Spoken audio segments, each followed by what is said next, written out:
براكين الصحب، كلمات شاعر أبو رعد القعقاع الحنق، أداء أبو شهاب الخبز.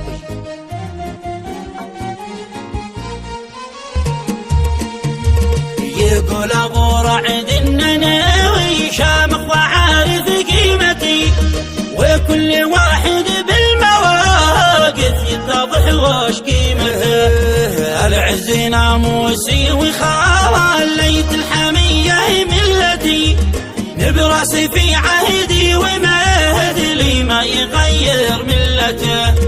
في كلمة الحق والنبوي ما يوم نزلت ذمتي، قعقع قوله مثل حواد السيف مع ذمته. يا هجسي بيت التراودد واتجه في وجهتي، عبد متى كيف رجا ولا تسأل عن وجهته. يا صيدتي حول الصحابة يا صح زادت حدتي، قلبي ملان خيبات زاودت في الخفايا وحدته. وين الوفا وين الرفاقة وين غابوا صحبتي، وين الذي كبر فؤادي نفتخر في صحبته.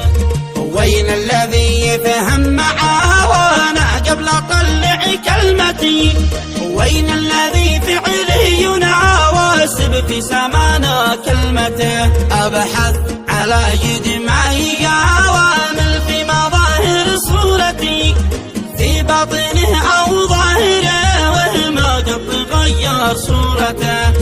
ما غايتي في المال ولا ادور لبطني لقمتي، ابن الحنق ما ستر ووافر وسط بيته لقمته.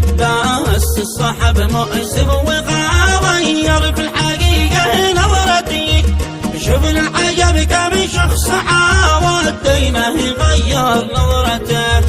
واحد من العشرين تقول إن فقط من خبرتي، وباقي الباقي لا وابلس شفتهم من خبرته.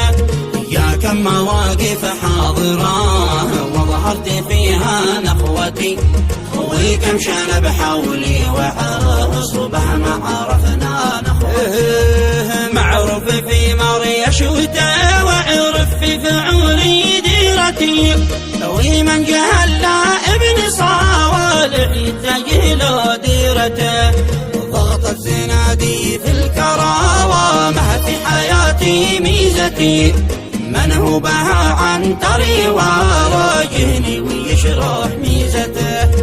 المرجلة هي والمبادئ يا مغفل ثروتي، والبعض ما غير الفلوس ذي في حياته ثروته. حتى ولو جتني سهام بعض القرابة وسرتي، الشهم ما يحقد ولا وظنيت بيا عسرته. لا زلت انا عايش وما وارتاح بل ورافع هامتي، يصعب على مثلي احاول يمكن يغطي هامته. دامي بحبل الله يا المرسول دامت قوتي، ومن يثق في الله زادت في حياته قوته. ما واكلت حق احد وربي عارف ايش نيتي، سبحانه المعبود يا واعطي كل واحد نيته. والختم بصلي على من ذكرته راحتي، ومن بها صلى